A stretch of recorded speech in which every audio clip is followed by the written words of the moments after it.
Okay, great. So why don't we kick off then? So you're very welcome back, and this is the last week, of course, of the meditation course. So week 5 of the course. So hopefully you're all experienced meditators by now. You've been meditating away now for weeks, and we have one last session together this morning. Obviously, there are more things you can do now after the course. So I'll talk about the things you can do after the course in the second half of today as well. So don't worry. You won't be on your own if you want to stay connected with other meditators. So to give you a sense of what we're going to do this morning, so I'm going to just share my screen here. So just to remind you of, so we'll do some introductions again and a recap then of last week in the home practice. We haven't done the mindfulness breathing in a couple of weeks, so we'll do that this morning as our sit, our main sit. After that, in the second half, we're going to look at conditions to continue to support your practice, okay? So internal conditions to support your practice and external conditions to support your practice. So I'll explain what I mean by internal and external conditions to support your practice, but we'll look at basically how you're going to keep your meditation practice going if that's what you want to do next time. And also then at the end, we'll look at where to go next with your practice, you know, what you can do afterwards. They're all kind of part of the same thing, really. So to remind you of what we did last week, so we looked at the 5 hindrances last week, among other things. We had lots of good questions about the metta bhavana, lots of good discussions around self-metta and so on. But we looked then at how to work when you get distracted and how to work when meditation is going well. And I didn't say so much about when meditation is going well, but the key teaching was just enjoy it, relax into it, see if you can open out to it even more, and see if it can take you deeper. Okay, and then we talked about the 5 hindrances. So these are 5 ways from the Buddha. And by the way, feel free to type questions into the chat box about how you get on during the week as well. But these are 5 ways that we tend to get distracted according to the Buddha. And the first one was sense desire, which is a preoccupation with pleasant experience. Then there was ill will, which is a preoccupation with unpleasant experience. There's, so trying to put sense desire is trying to grab something and pull it towards you. Ill will is trying to push something away from you. Then we had restlessness and anxiety. So this is where you can't sit still. You're physically restless. You're emotionally anxious, whatever it is. And it's usually it's sometimes called worry and flurry. Yeah. So that's those ones. And then there's sloth and torpor, which is a physical tiredness or kind of sluggishness, or a mental or emotional lack of energy. And that's usually not just normal tiredness. It's kind of often resistance or processing something, or maybe you're a bit divided internally. One party wants to do this and another part wants to do something else. And then the last thing was was doubt and indecision. So not being sure, not committing, kind of a dishonest doubt, you could say, rather than an honest doubt. Honest doubts are fine, but just process them, think about them outside of the meditation practice, yeah? So they were the 5 hindrances, and part of the homework was to notice which ones you're particularly good at doing and how often you do it in meditation, but also outside of meditation. So you might remember I talked about how these are things you do all the time to cope with life, you could say, and they're usually not as creative as they could be. So I'm curious to hear how you get on looking at these outside of meditation as well. And then the main ways we talked about in terms of working with them, I talked about turning towards it with kindness. Don't give yourself a hard time for being distracted. Feel it in the body can be useful, although it works better with some than with others. Naming it, so definitely learn the 5 hindrances off, be able to know which one you do. Say to yourself, okay, acknowledge it in sense of, okay, I'm doing sense desire here and it's not very helpful, and then let it go. Yeah. So they were the 5 hindrances. Someone's just said, Adrian's saying that having heard about them, I'm suddenly focused on them. So these are the 5 again here I put up on the screen. But like, that is a bit of a problem, that if you go looking for a problem, you'll find a problem in meditation. If you're there thinking, am I distracted? Am I distracted? No, I'm not. Am I distracted? No. Oh, I am. You'll find you are distracted, you know? So I think these are really useful, and we should really know them and learn how to work with them. And we should always give ourselves the benefit of the doubt that if we're not in them, we're not in them, you know? Don't get too focused on them. It's called the mindfulness of breathing, not the mindfulness of hindrances. But at the same time, you do need to be able to recognize when you're in a hindrance. most of the work I find with being with working with hindrances is simply recognizing that I'm actually in a hindrance that isn't helpful. So I'm daydreaming. I think, no, this is really important that I do this daydream at some level, but I have to recognize, oh, this is sense desire. And that's why naming it is so important. Okay, so there are the 5 hindrances. So what I'll do is I'll send through a poll now as usual. It has some of the usual ones, but it also has just which hindrance did you notice yourself doing most? And if you want to start filling that in a minute, and also just typing any questions or comments in the chat box, that would be great. So Sylvia, said random thoughts and remembering conversations I had. What hindrances is that? I'd say it's probably low-level sense desire. Low-level sense desire, it's slightly pleasant. I mean, if it's slightly unpleasant, it's probably more anxiety, but it's probably very subtle. There is sometimes even a hindrance called just random thoughts. Things arise. If you don't let them go, if you don't get attached to them, you can just let them go and they don't become a proper hindrance. It's almost like the beginnings of a hindrance. So random thoughts will just pop in. Even in absorption, random thoughts will pop in and you just let it pass across and leave again, so to speak. Okay, I'll launch the polling. So you can fill in the questions. Let's see, someone else, a couple more questions. I found my experience went deeper. That's great.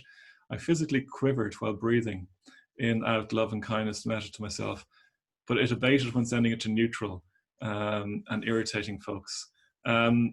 Yeah, good. Yeah, that's you are definitely going to feel less love probably initially for neutral people and irritating ones. One of your lovely cats died suddenly on Monday night, and I never understood what it was to breathe into a feeling of pain till now. Gosh, it made the pain.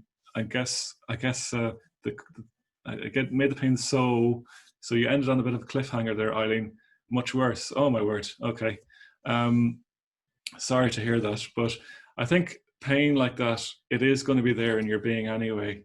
And but you're glad you're doing this. Great. Thanks, Eileen. I guess the thing is that, if it's just too much to feel right now, do what you need to do. But the more you can feel it, the more quickly you get discharged and the more quickly you'll process the grief of what happens. Yeah. So it is very painful to lose a pet, it must be said. You think they're just a pet, but actually it's very, very painful. Why is it when you need metta, you most resist it, but benefit after? That's a very good question, Fiona. Often, not just with metta, but with generally meditation, it's when I feel most resistance to meditation that I usually have the most breakthroughs. And this might be a bit esoteric, but I think sometimes your mind knows that there's a breakthrough coming or that there's something deeper emerging, and it puts up the most fight for you doing the meditation. And often it's when I feel the most difficult, when I'm on solitary retreats, for example, where I'm just on my own, often when things get most difficult is just before I have a really good meditation. And that just seems to be something of the nature of how your mind works. So well done, Fiona, for doing it anyway, because you've started to see that it will bring up benefit, will be of benefit. So Mary, yeah, Tom's one is good. So you can have a phrase for distractions. Later is quite a good one, actually. I like that, Tom. So if you're there planning, you can say later, and you just think of it later. You can just also say, Mary, this is not helpful, or something like that, and let it go. Later is quite simple, actually. It's good. I like it. Yeah. Thanks, Tom. You can teach the course next time. Great, so the results are coming in. If you're on a phone, we discovered it might be hard. Thanks, Tom. It might be hard you might have to scroll down a bit more than is visible to hit the submit button as well. Find I cannot get into it. I'm doing it rather than allowing myself free to enter. Yeah, I think you just need to keep doing it, Robert, and maybe make your practice, maybe let go of what you expect to happen a bit more if you can, and maybe let your practice become a bit of a letting go more than trying to get anywhere, if you see what I mean. And I think it's, you just have to keep doing it sometimes with meditation. It has to happen over a period of time, and then you will go deeper as well. Zana, is insight a distraction? Sorry, I hope I'm pronouncing your name right.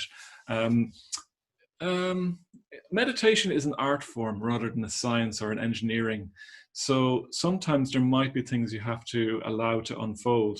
Like sometimes if a memory is coming up just too much, you might have to just breathe with that. Say you're doing the mindfulness of breathing, stay with the breath, but also let that memory in and feel the emotional charge of it. Try not to get into the story of it, but sometimes you just have to do that. And if you're having some kind of insight into things, um, well, it depends what you mean by insight, because it's quite a broad term, but it might be that you start to realize just how much you start to control things, for example. That would be an insight. And so you could stay with that feeling of the feeling of control versus not feeling controlled and the freedom of that. And that could be a really good thing to open up to and breathe with in the mindfulness of breathing, for example. So it's not always an either or, and it depends what you mean by insight. But insight is in Buddhism is always a good thing, you know. Helena, definitely feeling a lot of resistance this week. Had to breathe through lots of restlessness and anxiety. Yeah, sorry to hear that. I think I said this last week, but you know, you have to keep your beginner's mind, and by now you might start to take the meditation a bit more for granted, and it might be less fresh. So you have to keep it fresh. You know, read about meditation. Think, you know, do it and try different approaches. Try different people in the Metta Bhavana, and also you might be going deeper as well into your experience. So it might be that you're getting down to deeper levels of restlessness and anxiety, and that's a good thing. That is a good thing, actually. But you know, meditation's challenging sometimes, you know, but I think it's always worthwhile if you keep doing it. Ashlyn, what about if you found it difficult to accept things the way they are, like loss of loved ones or regret or life not working out the way you want to? Well, that's a really interesting question. So you know, you might remember that the Christian prayer, you know, the what is it, the forbearance to accept what you can change, the energy to change what you can, and the wisdom to know the difference. So I think with your question about accepting things the way they are, like loss of loved ones or regret or life not working out the way you wanted to, I think don't go looking for answers and just stick with the feeling of that. This is something that is called reflection in Buddhism. So you reflect upon the nature of life and how, you know, life promises so much in some ways, or society promises so much, but it never quite works out the way you think it will. And life on its own terms, according to Buddhism, can't bring you happiness. You have to have some spiritual dimension that goes beyond the everyday. And so in a way, the spiritual life starts with a sense of dissatisfaction or even suffering, a question of asking why. So I think, Ashlyn, that is a really good question to ask. And my advice would be to stay with the question and sit with that and allow some kind of deeper understanding to emerge. And the very fact that questions like that are coming up are a sign that, I don't know, maybe it's a spiritual awakening, or maybe you're already quite a practitioner, I don't know.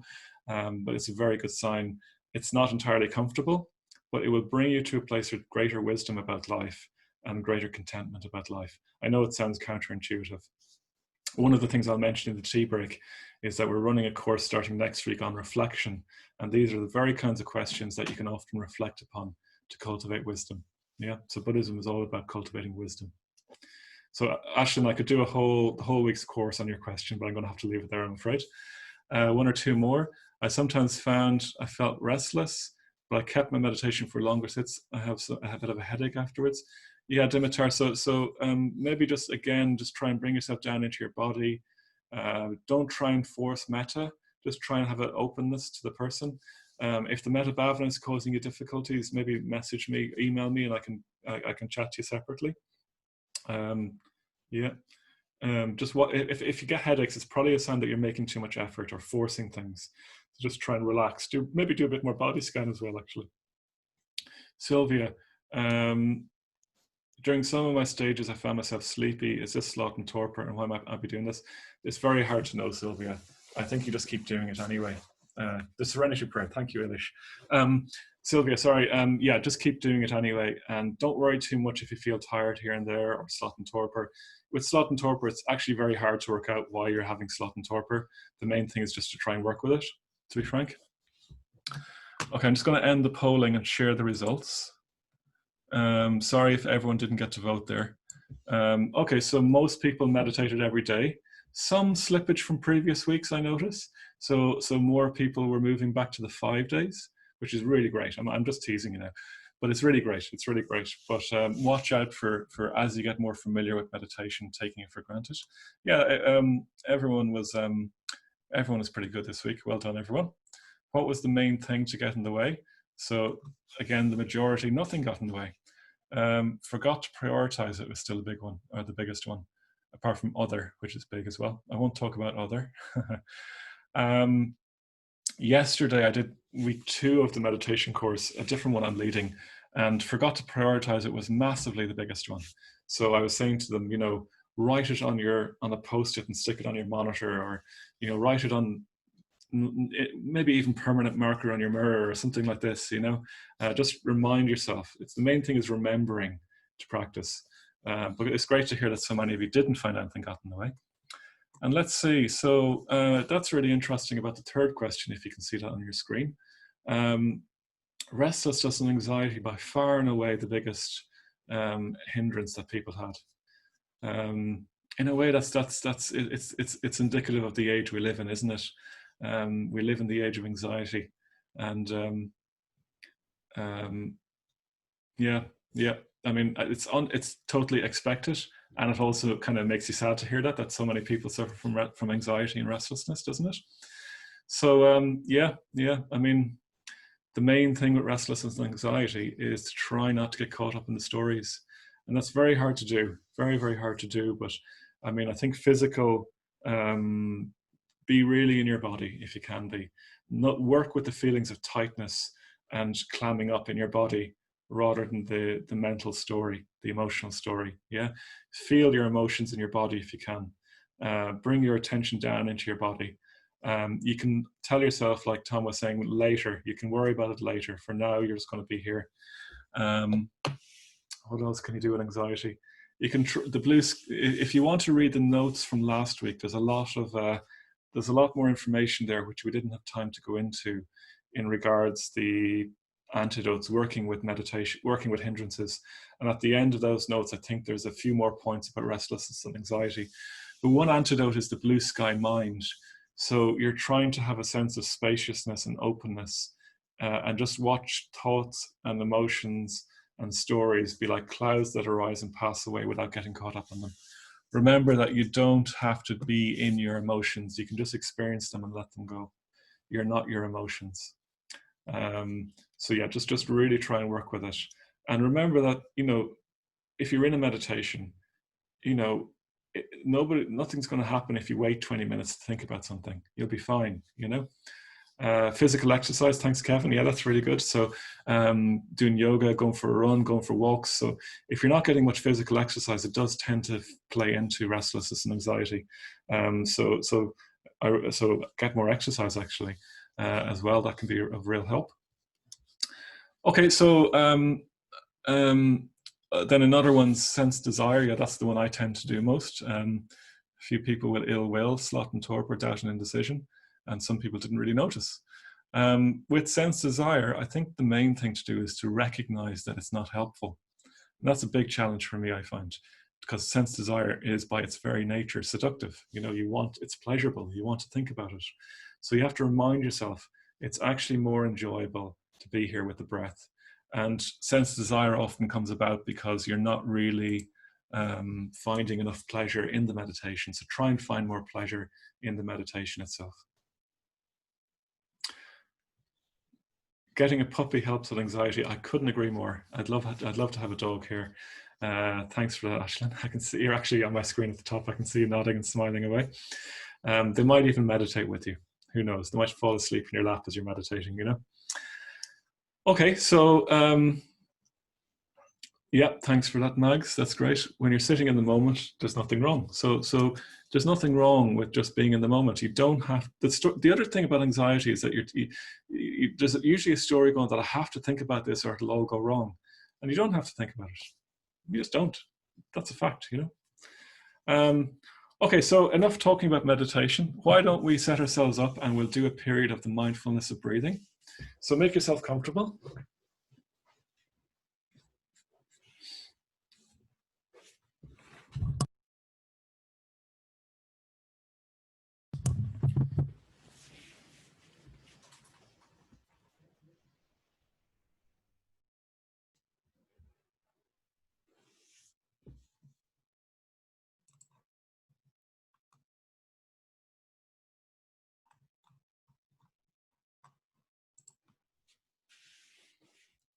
Okay, so making yourselves as comfortable as you can be, but making sure we're upright and alert as well.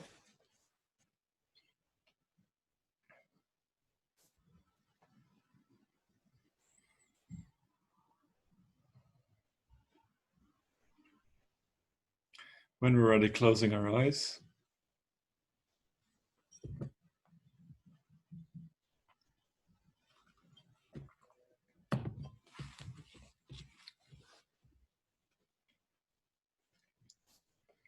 Tuning into a sense of the surroundings that are around us, the sounds we can hear. Letting them be there in the background, having an attitude of including them rather than excluding or pushing them away. Sense of the building, the room, the floor.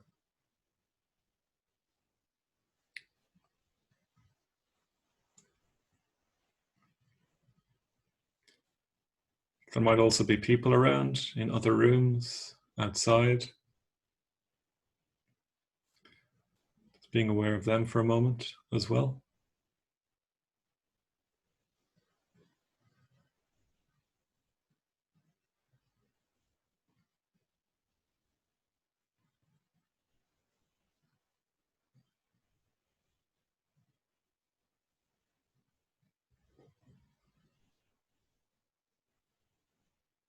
Tuning into ourselves then, so beginning with our body. Maybe beginning by feeling the contact of our feet and legs with the ground, with the cushions, our sitting bones as well, in contact with whatever we're sitting on. This can help us bring ourselves down into our body, particularly if you're up in your head. And being patient with whatever you can feel. You might not feel much initially.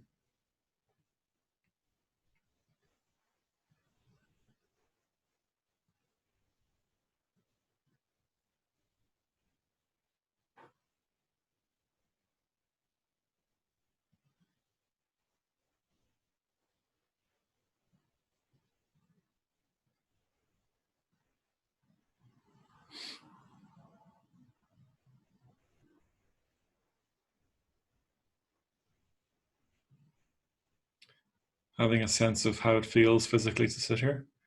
Maybe noticing your stomach and abdomen, the rise and fall of your rib cage as you breathe in and out, your hands, your shoulders.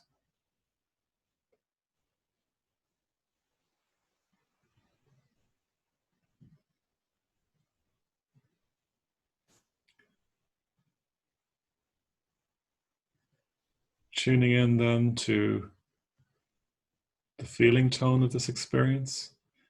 Is it comfortable? Is it uncomfortable sitting here? Is it pleasant? Is it painful? Are you at ease? Or is it somewhat neutral?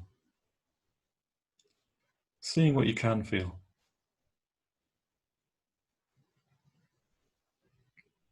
So you're staying with the sensations you're already experiencing and just noticing, are they pleasant? Are they painful?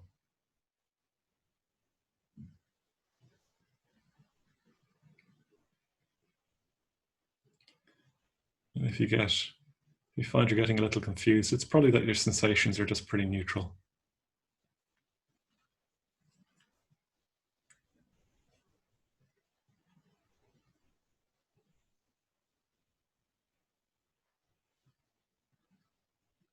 And now opening up to our emotional weather.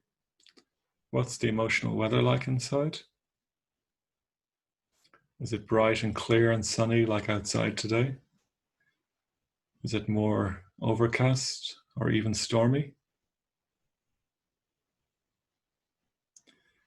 Is it a gale that pulls at things, that worries at things?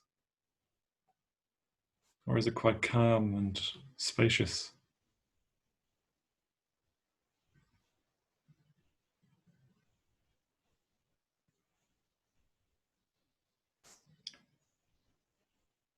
Noticing thoughts, persistent thinking in particular. Connected to our emotions often.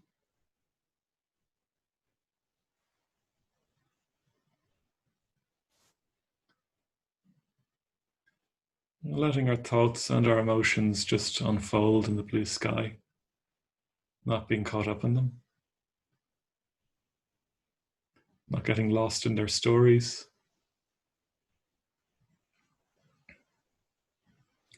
breathing with them if they're painful, leaning into them.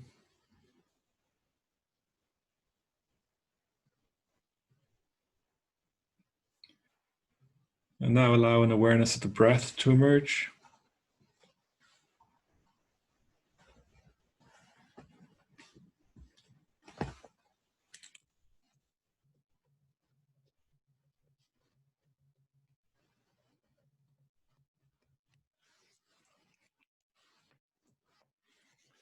The breath is already there, just allowing it to emerge into our experience.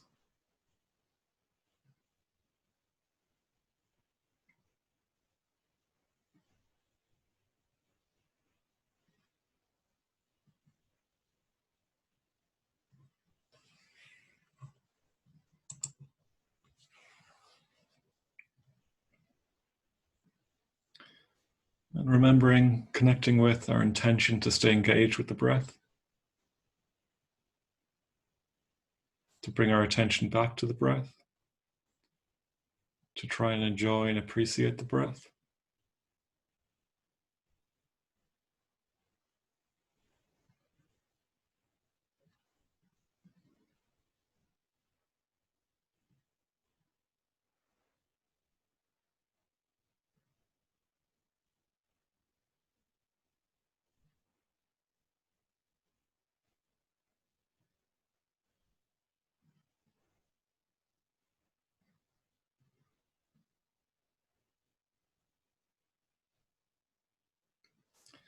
And now we move into the first stage of the mindfulness of breathing. And in this stage, we're mindful of the breath, and we have the count after the out breath.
And if we wander off, noticing that, acknowledging it, naming it if it's useful to do so, coming back again to the practice, letting it go, coming back to the practice, and the count again from 1.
And now in the second stage, we're mindful of the breath with the count before the in-breath.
So noticing where our attention is,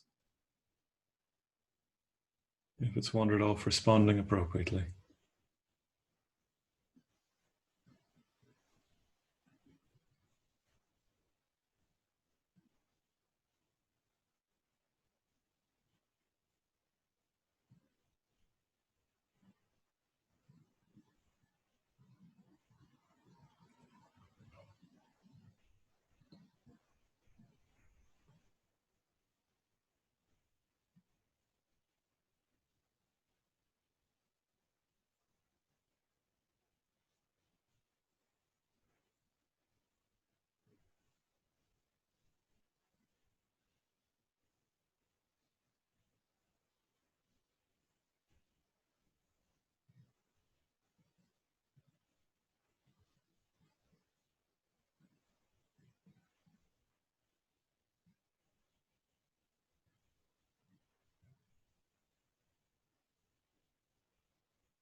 And now in the third stage, we're simply aware of the breath, without any count. Mindful of the breath.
And seeing if we can let go of anything that takes us away from the practice and just enjoy being here with this in breath, with this out breath, with this in breath, with this out breath.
And now in the fourth stage, we begin by noticing where we can first feel the breath enter the body.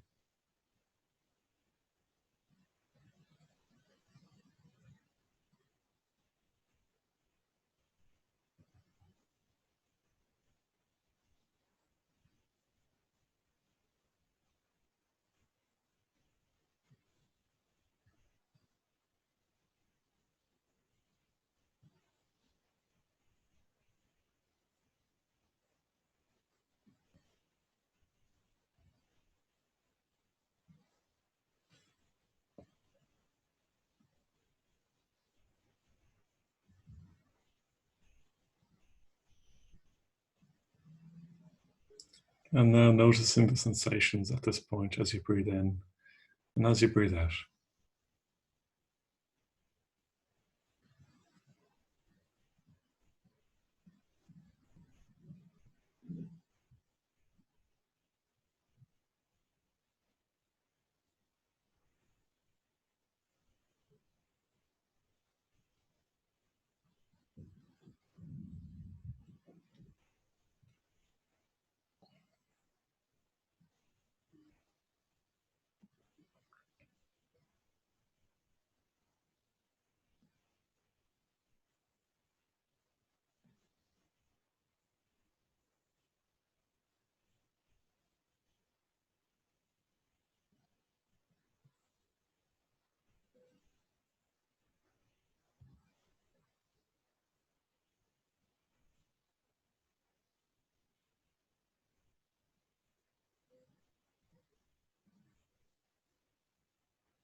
And now letting go of the breath, letting go of the practice completely, letting go of all effort to do anything, letting go of all effort to do nothing.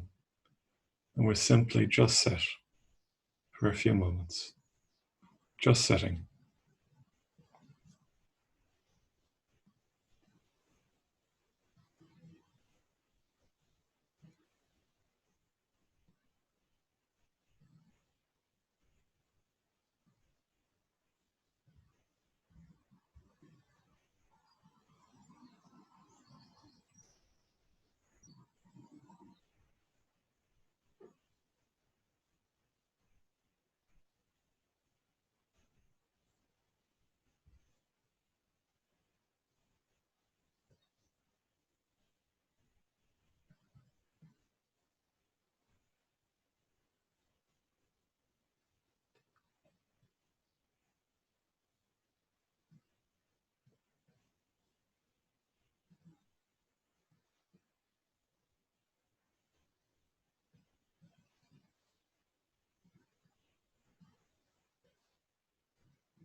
And now starting to broaden out our attention once more to take in the sounds we can hear.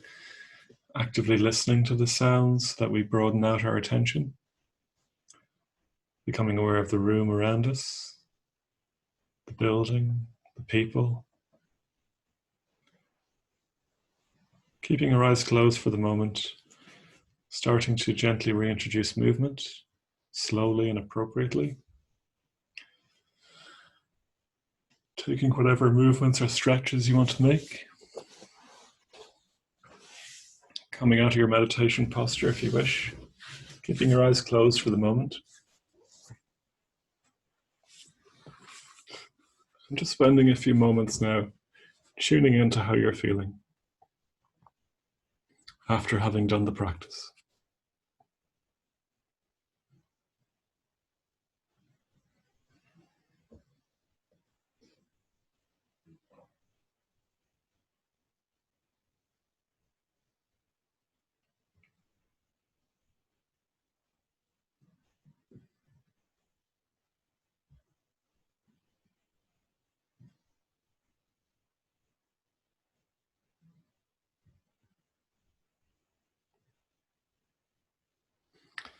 And then when you're ready, opening your eyes, bringing the practice to a close.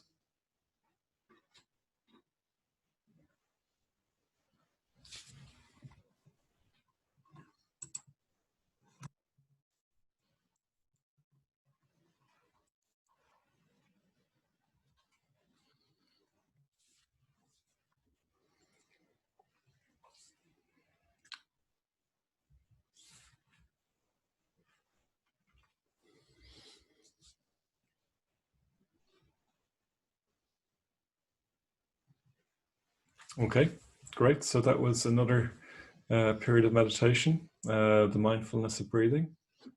So I hope you got on okay with that. Feel free again to write any comments or questions in the chat box. Hopefully you were able to work creatively with distractions, and hopefully when you weren't distracted, you were able to appreciate and enjoy that, or go a bit deeper.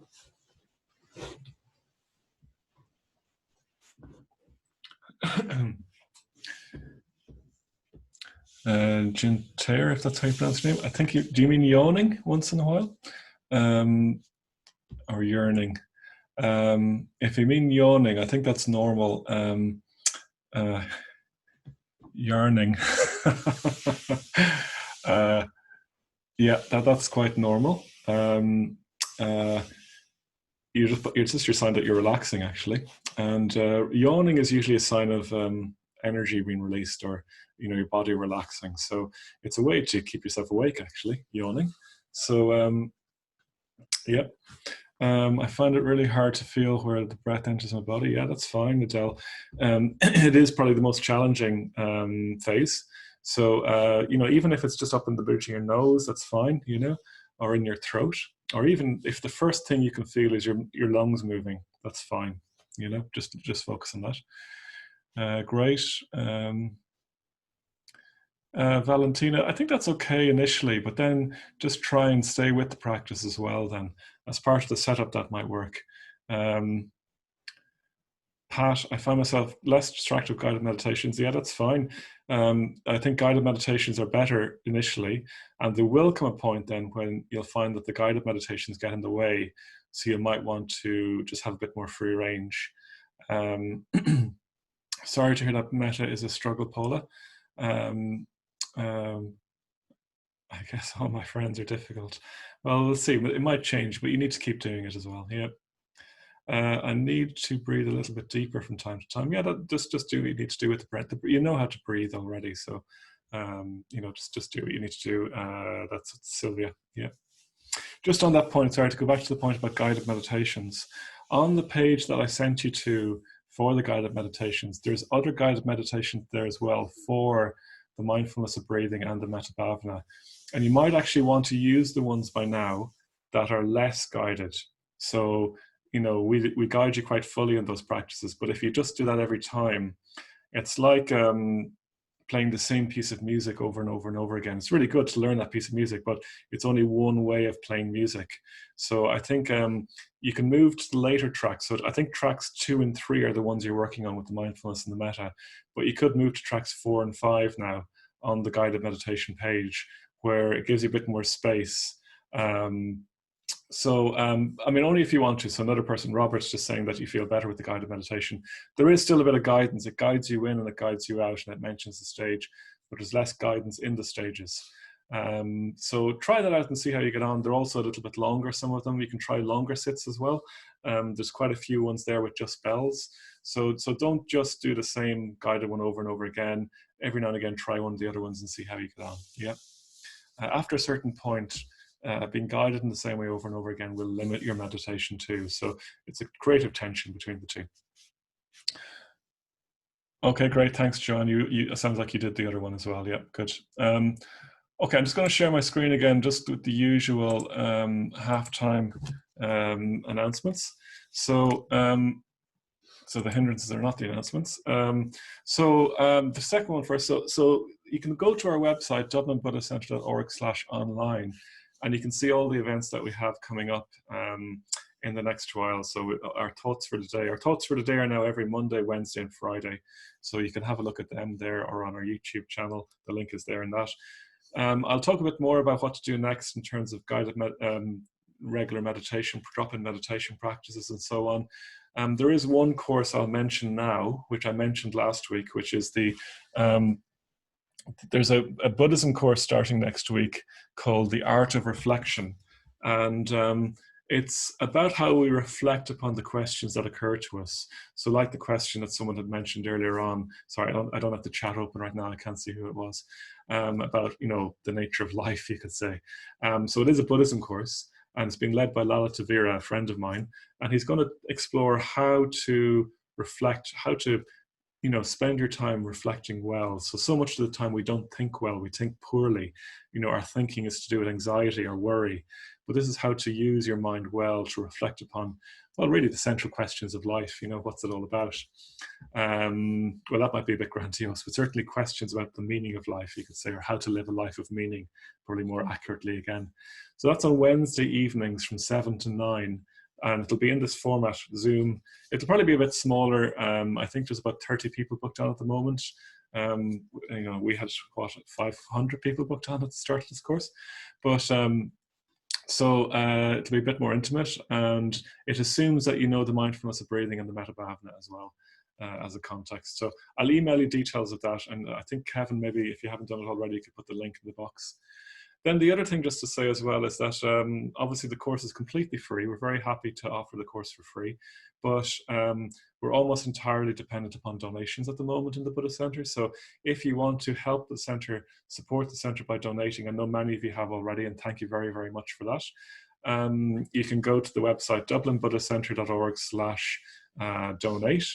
And you can set up a regular standing order each month, or you can just give a one-off donation if you want as well. And that would really help us just to continue to be able to put on courses like this, to have a beautiful centre that hopefully eventually you'll be able to come to once the lockdown is over. and so on. So the more you can give to us, the more we can do to help communicate meditation, communicate Buddhism to the people of Ireland today. Yeah, so hopefully you can give a little bit there, or even give a lot. Give as much or as little as you want. Someone's just asked, would it be too much to do the intro to Buddhism on Tuesday night and at the same time as the reflections one? You know, it might be full on, but it might be fine. You know, you can do it. I think it's all going to be recorded as well, so you can always go back and watch the recordings again if you feel like you've missed bits.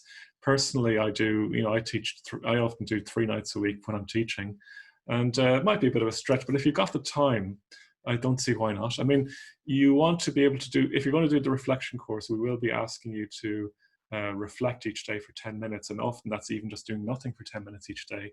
And that's in addition to your meditation practice. So, oops, sorry, Nip. That's in addition to your meditation practice. So you want to be able to make sure that you have time for meditation and do a bit of reflection as well, yeah?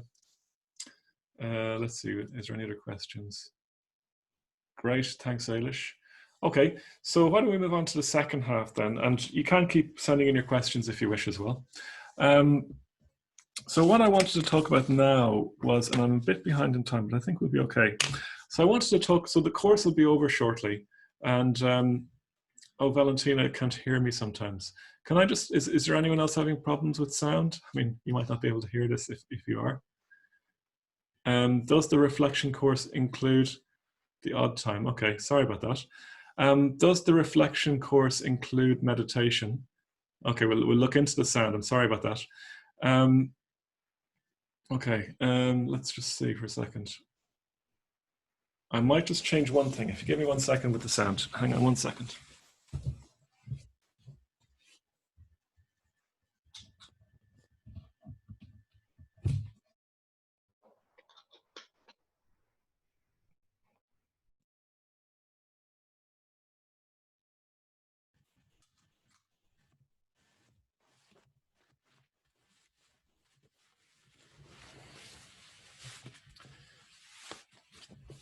Okay, Kevin, can you hear me okay? Is the sound coming through? It's the same, there's kind of little jumps and gaps. Okay, sorry about the sound, guys. We'll work on that for next time. Okay, so where was I? Oh yeah, so the meditation course is nearly over. So I wanted to look at conditions to support you ongoingly with meditation. So there's a set of conditions which are internal, and there's a set of conditions which are external. Now, the internal conditions are more about ways in which they're kind of like attitudes or ways of approaching things that we can have, and they come from the Buddha himself. And he talked about these in terms of, you know, we try and avoid certain states of mind, and we try and cultivate other states of mind. And if we try and avoid these certain states of mind and try and cultivate these, our meditation will go a lot better. So in Buddhism, this is the realm of ethics, the realm of how we should behave in the world, how to live well. So I'm just going to share the screen. So, so these are the internal supports or internal conditions for metta. So each one has something that we should try and avoid, and each one has one that we should try and cultivate. And there are 5 of these. And I'm going to talk briefly about these. I do run a whole course on these usually, so there's so much in these, but I'll just touch into them briefly. So the first one, and this is really obvious hopefully for you by now, is to try and avoid causing harm, and on the other hand, cultivating loving kindness. So I hope you can see that clearly on the screen. So we try and avoid causing harm to ourselves, to others. In a way, this is a very, very general statement. All the others come out of this. If you want to live well and in a way that supports your meditation practice, we need to avoid causing harm. So that means, you know, not, you know, physically assaulting people, I guess, or whatever, not causing harm with how you, you know, give out to them or whatever. It might involve becoming vegetarian, for example, because you don't want to cause harm to animals, or vegan. It might involve being very aware of environmentalism and trying to reduce your carbon footprint. It might involve, you know, being a bit more considerate of people and so on. And then the positive one, the positive side of that is metta, is loving kindness. Just trying to live more and more and more out of a spirit of loving kindness, more and more out of metta. And if we can try and avoid causing harm in whatever way we do, and try and practice loving kindness as much as possible, then our lives will be a lot better. Our lives will be a lot more rich, and we'll be a lot more in tune with people as well. So that's the first one. It's a very general one. It's said to be the kind of the foundation of all of them, really. And the second one, the rest of them then are kind of applications, you could say, of that. So the next one then is about avoiding taking the not given. Yeah. So sometimes we think in terms of how to behave well, you know, not stealing, but this one's a bit more specific again. So I'm sure none of you are thieves. I'm sure none of you break into people's houses at night and, you know, take their stuff and things like that. But we can take the not given in all kinds of ways. You know, we can take people's time, we can take people's energy. So what we're trying to avoid here is taking something which isn't freely given to us. Because at some level, we will know, I think, that well, if you don't know, there's not much you can do about it. But at some level, often we know that we are taking things that aren't given to us freely. Or, you know, if you go down to the fridge and there's the last chocolate there and you eat it and it wasn't strictly yours, it was your housemates or something like that, you know, that will kind of have an effect on you, and it'll affect your meditation practice as well. You know, your meditation practice might not be quite as smooth as it normally would be after having done that. We have a very sensitive consciousness or conscience for this kinds of stuff, and it will make things more complicated between us and other people if we are taking the not given. Other examples are office stationery, you know, things like that. And you know, you can debate whether or not it's fair or okay to take things from other people, but it tends to have an effect on our being, on our psyche, that will complicate meditation and make us a bit more restless and a bit more uneasy in meditation. The positive counterpart for this one is generosity. So if we can live a life really fully as we can on the basis of generosity, if we can think in terms of what we can give rather than what we can get, life will be a lot smoother, a lot easier in many ways, and we'll live a much richer life, much more in connection with other people. So the key to it is, what can we give rather than what can we get?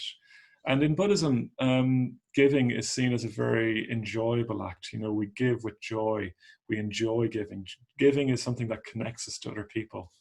It's not seen as a trial, or you kind of give open-handedly and out of a spirit of metta, you know. Another big example for me of taking not given versus generosity is coming back to is environmentalism. Actually, I'm very passionately interested in this area, and we could say that, well, let's really work at not taking what future generations haven't freely given to us by their consent, you know. So in terms of a healthy, not polluted planet, and trying to be as generous as we can in terms of passing on what we have received and what we enjoy ourselves as well. So the third one then, and this is where we move into the area of sexual relationships. So in a way, this is just a further specification of the first precept, causing harm. And it's specifically saying, let's be really careful with our romantic relationships, with our sexual relationships.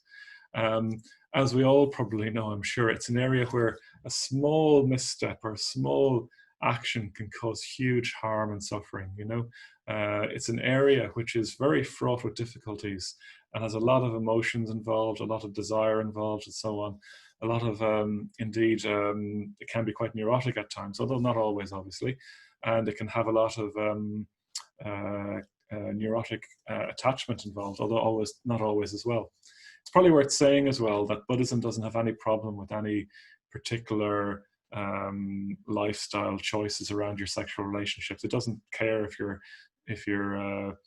heterosexual, homosexual, if you're monogamous, if you're polygamous, if you're celibate, whatever it is, you know what I mean? It doesn't have a problem with that. It's more saying, what's the underlying state of mind that's informing it?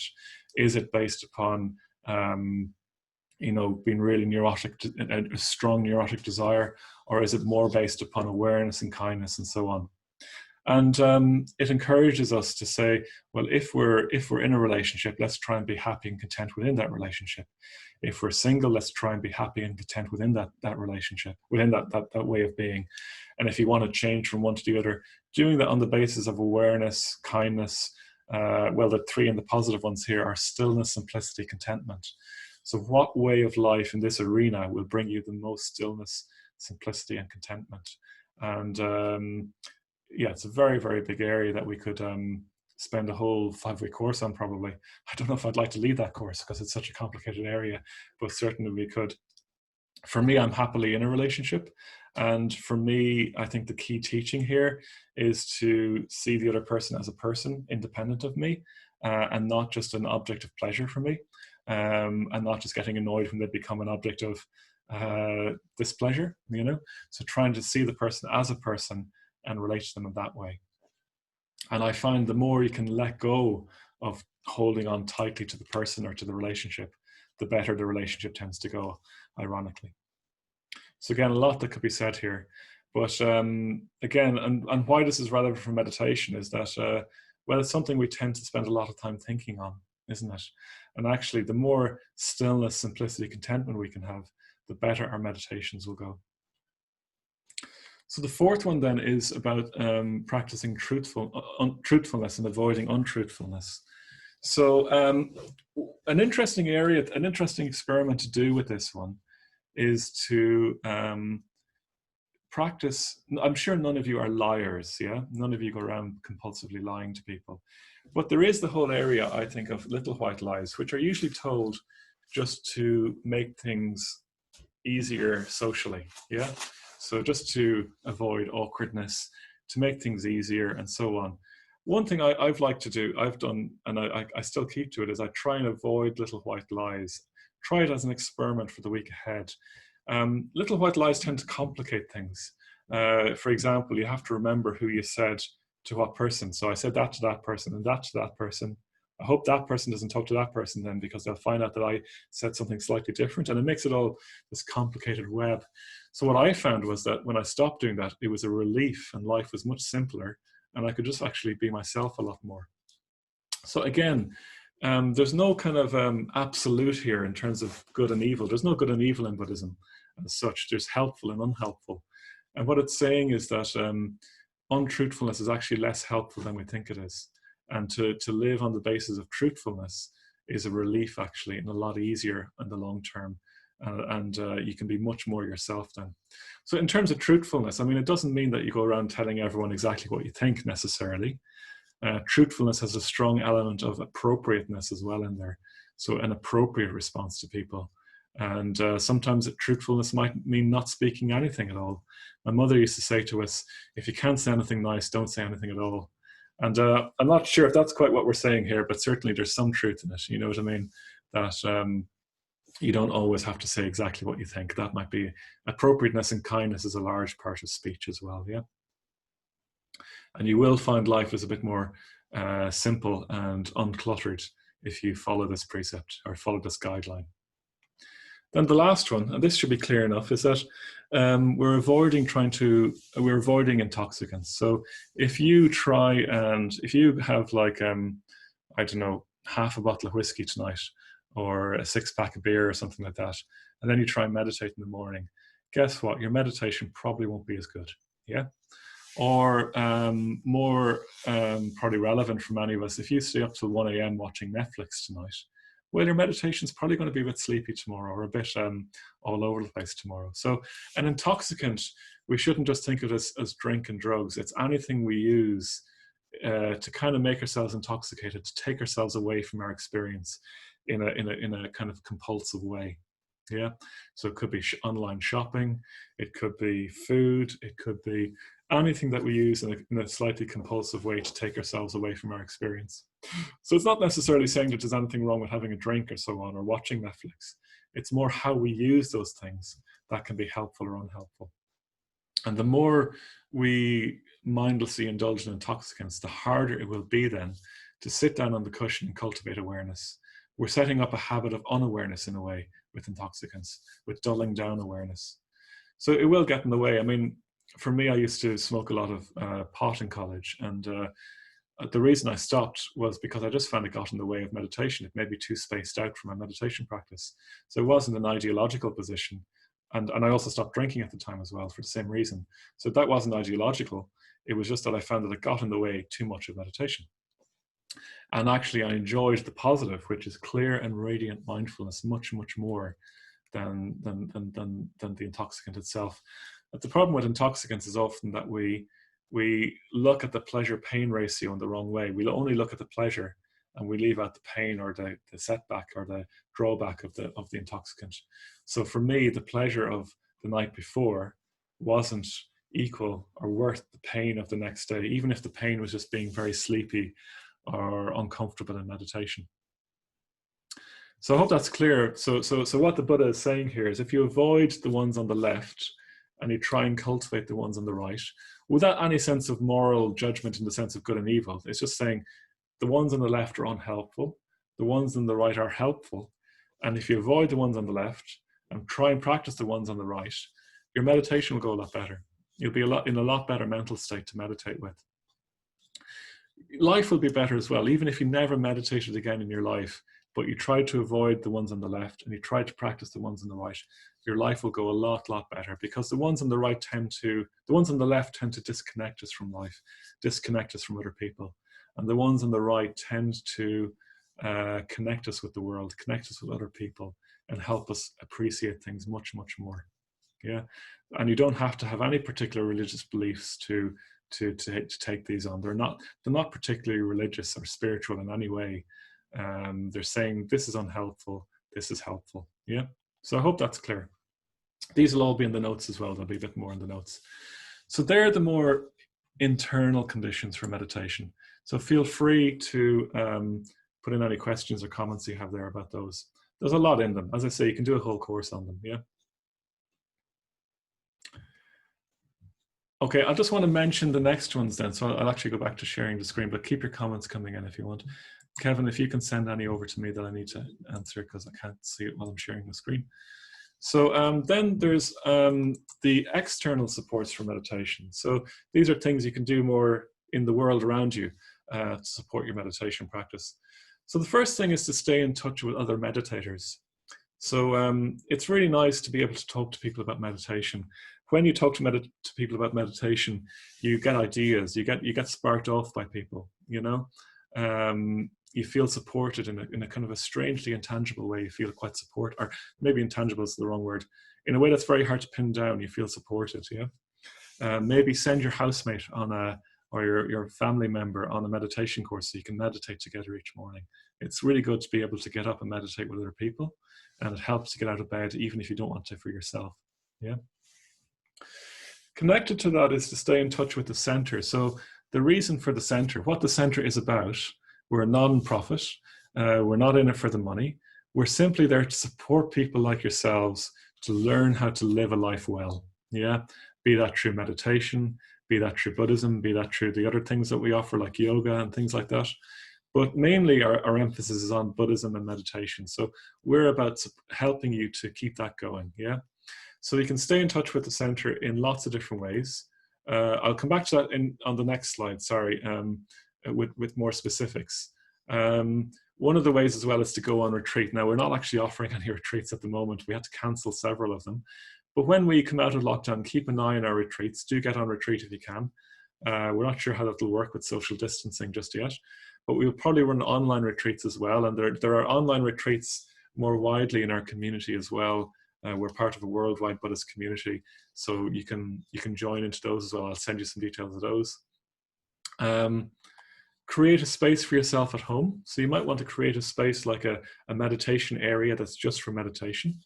You might even want to set up a shrine. So this is a shrine behind me, a Buddhist shrine, and usually you have a picture of the Buddha on a Buddhist shrine. I'm not saying you have to, but the Buddha simply represents that a greater state of freedom is possible than what you're experiencing now. I mean, the ultimate state of freedom in Buddhism is enlightenment, freedom from any kind of restriction, limitation, suffering. But for you, what a shrine really is a place where you put significant objects. So you might have some flowers, you might have a candle, you might have some pictures of friends or family. You might light some incense and have it there to create a nice atmosphere. And you might have your space then, which is purely for meditation. You know, you might even be lucky enough to have a room that's just for meditation. Now that's very rare. We have a space here in our living room. The end of our living room is just for meditation. In other houses I've lived in, we've just had the room for meditation. So it depends on your setup at home, but at least have a space if you can where it's just for meditation. And when you sit down there, your mind is just for meditation, you know, and keep it clean and keep it tidy and keep it beautiful. We're very sensitive to beauty, actually. And if you're meditating with your, you know, your grungy old socks lying around the place and things like that, it will affect your meditation practice, yeah. Similarly, beauty will affect your meditation practice. And then alternate the practices, you know, keep doing each practice. Don't just do the mindfulness breathing if that's the practice that you like, yeah. You know, keep alternating the practices. If you really, really find the Metta Bhavana difficult, or you really find the mindfulness of breathing practice difficult, at least do it every third day. So do 2 mindfulness of breathing and the Metta Bhavana, but really do it each day. Each one alternate them each day rather. Mindfulness creates a space and an ability to give attention to metta, and metta gives a warmth that feeds back into mindfulness, yeah. Okay, great. And then just a few things about staying in touch with the center. Sorry, I hope you can see that with on the screen share, because I know that the little window comes up as well. Every morning from 7:30 to 8:20, every weekday morning, I'm sorry, not on weekends, from 7:30 to 8:20, there's a meditation practice you can come along and join into. You need to be there around 7:25. And it's a bit long, so it's probably about 50 minutes, so it might be more than you're up for at the moment, but you could try it. And there are just bells at the end, and bells at the beginning and bells at the end, and that's all there is, yeah? But there can be up to 30 or 40 people there meditating together every morning at the moment on Zoom. And the links for that are all on that website, our online portal, but I can send you those later as well. There's a drop-in meditation, so maybe you want to drop in today to that meditation, again on Zoom, from 1:15 to 1:45 every weekday. So turn up a few minutes early, and there'll be bells at the start and bells at the end, no guiding, but you can have a look at that. Every Wednesday night from 7:30 to 9:15, we have a drop-in night in the center, which is, you know, suitable for people who've just relatively recently done meditation. It'll explore meditation, it'll explore Buddhism as well. So that's on a drop-in basis. You don't need to book, you just need to turn up. The link is on our website again. So that's a good one to move into if you're not going to do a course next. And there's different topics every week. Sometimes it might be, you know, I don't know how much interested you are in Buddhism, so sometimes it might be more Buddhist, sometimes there'll be more meditation. There will be some guided meditation each night as well. And they assume that you've done the meditation course too. On Tuesday nights, there's something a bit different. So that's a longer meditation, about 50 minutes. And then there's some Buddhist devotional chanting. So that might be full on if you've never done it before, but if you're up for something different, do come along to that as well, yeah? And the link is on the website too. And there's the Thought for the Day videos, which are on YouTube or on the website. And you can also sign up for our mailing list. So you'll get regular weekly emails about all the things coming up. So I'll send you the link for our mailing list as well, if you want to sign up for that, yeah? And then the Art of Reflection course, I will send you the link. Yeah, Kevin has just reminded me that the link isn't available on the website, but I will send you the booking link because that is only for people who've done the meditation course. So I'll send you that as well. Someone else has asked, I'm reading a book about the yamas and the niyamas, yogic ethical practice. I'm not sure if they're linked, but I mean, a lot of the Indian traditions have similarities like that. So if it's useful, that's great. But the main thing to do is just to do something, yeah? So, you know, do something that helps, yeah? Do something that helps. You know, keep your meditation practice going. So what I propose we do is let's just sit in meditation again for a moment or two. And I'm just going to lead us in a short reflection to decide what we want to do next with meditation. So why don't we set ourselves again up for one last meditation together on this course, yeah? And really it's more of a reflection than a meditation. So setting up, closing your eyes.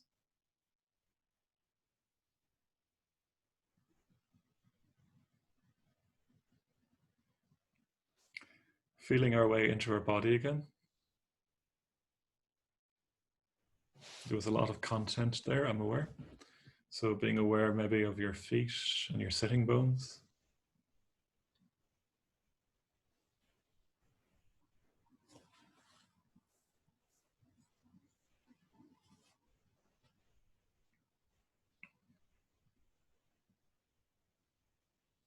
Taking a deeper breath or two. Down into the belly.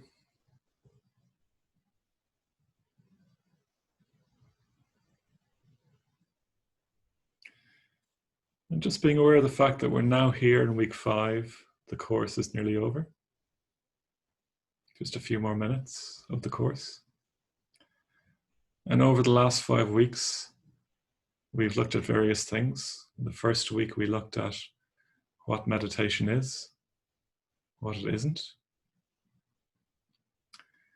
We looked at the body scan, mindfulness of breathing. We did those for the week. In week 2, we looked at the foundations of mindfulness, the 4 ways we can apply mindfulness. And then we did the mindfulness of breathing each day during the week at home. In week 3, we explored loving kindness, metta. And then we learned and did the metta bhavana, the development of loving kindness practice. And we did that with the mindfulness of breathing during that week at home. Last week, week 4, we looked at ways we can go deeper in meditation and ways we can work with distraction. In particular, the 5 hindrances. And we looked at those particularly in meditation, but also I was encouraging you to look at them outside of meditation.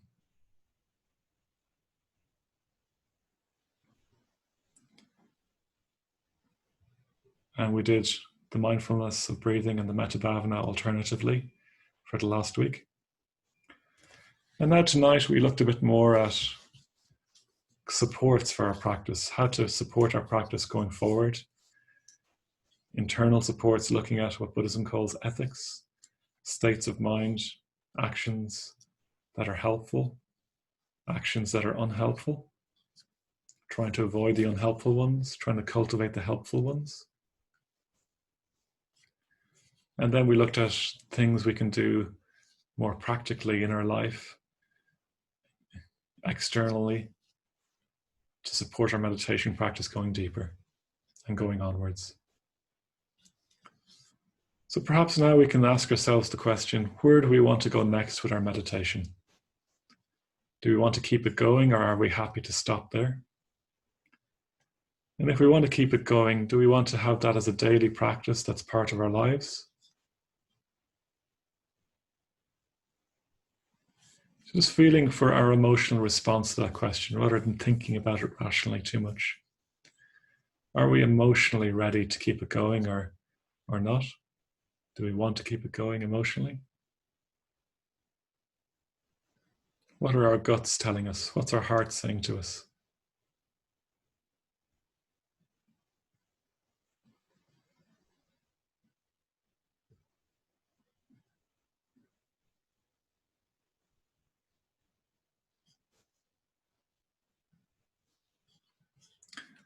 And what kind of intention do we want to form coming out of that emotional response? What do we want to do, in other words, going forward?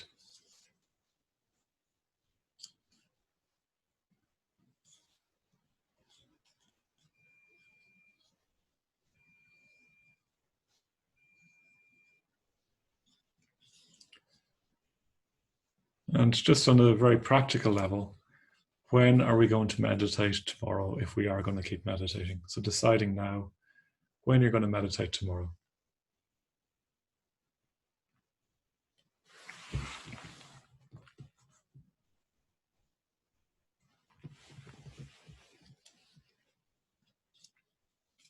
And when you're ready, then finishing up that reflection and coming out of the practice.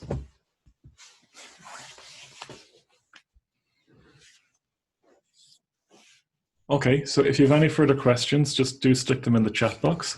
Maybe what you could do, I'd be curious to hear from you, is if anyone, just say what you intend to do next with meditation. I won't take any offense if you say, yeah, that's it, I'm fine. I'm going to leave it there. Or if you want to say, I'm going to try and keep a meditation practice going, or whatever you came to there. While you're doing that, Valentina, there's the best book on Buddhism is, oh, good question, Tom. Let me come back to that again. Tom's really on fire today. Valentina, the best book is Introducing Buddhism by Chris Powling. So Kevin, would you look up the Wind Horse link for that, the ebook? And Kevin will put it in the course. Yes, so we intend to run a level 2 course. It might not be for 2 or 3 weeks, but I'm interested, and I think it sounds like, you know, given that there's 60 people or 55 people here and lots of people on the other course, we'll want to run that. So I'll chat with my teammates very soon and we'll get something going. Great, do it every day, that's great. Make it part of my life, that's great. Great, thanks for that, Adrian. Laura, that's great. Good, yeah, I intend to keep learning, yeah. Kevin's just sent the link there. It might get swamped in the comments, but maybe you could send it again in a few minutes, Kevin. Doing this, yeah, meditating daily, like to do a level 2 course, yeah, that's great. At least 5 days out of 7 in the morning, that's great, thanks for that, Ashlyn. Okay, great to hear so many of you are interested in the level 2. I will email you all about that once we have definite firmed up a time. Great, lovely to see all this. Yeah, Julie, thank you. It's great. Yeah, I'm great. It's great we can reach you right now. I know that many people wouldn't be able to come to Dublin. Thanks, Tom. That's great to hear. It was good for you. Yeah, okay, lovely. Yeah, good. Lots of people wanting the level 2 course. Okay, you can take it as a given. We'll do a level 2 course. You've convinced me. Great. Thanks, Dimitra. That's great. Thanks, Roshin. Sorry if I'm missing your comments. They're coming through very quickly here. That's lovely to read. Do write in, even if I'm not getting your comments. It's important to state what you want to do. It gives it a reality. The Art of Reflections on Wednesday nights next week, 7 to 9. That's great. Cool. That's great. Lovely. Don't forget, you can ask questions as well if you've anything. There's a lot of information there on the ethical guidelines. So hopefully it all went. Okay. Thanks for that. So Jana, if that's. I'm still not getting it. I'm sorry. Hopefully I've pronounced that right. Please forgive me. Looking forward to meditating with my daughter. That's lovely. Yep, that's great, Catherine. Yep, great course. Lovely. I'll send you out a little bit of a feedback form as well. And if there's anything you feel could be improved as well, we're going to keep working on the technology as well. This is the first online course I've done, so it's great to do it with you. And apologies again for the big hitches. Remember back in week 1 where it all didn't work properly? So long ago now. Okay, good. Thanks so much. Okay, great. And don't forget that, you know, I really do mean it that the centre is very dependent upon donations. So if you can give a donation, that'd be much appreciated. And thank you to all the people who've already given donations. You've been very generous. The course came at a perfect time, Ashlyn. Great. And Zoom, much easier than getting to Dublin. It certainly is. Shauna, your first online course as well. Yeah, that's great. Okay, maybe what we'll do now is I'll allow people to unmute themselves, and you can say hello to each other, and you can say hello to each other, you can say thanks to each other and thanks to the team. Okay, everyone can now unmute themselves if they want. I'm going to stop the recording.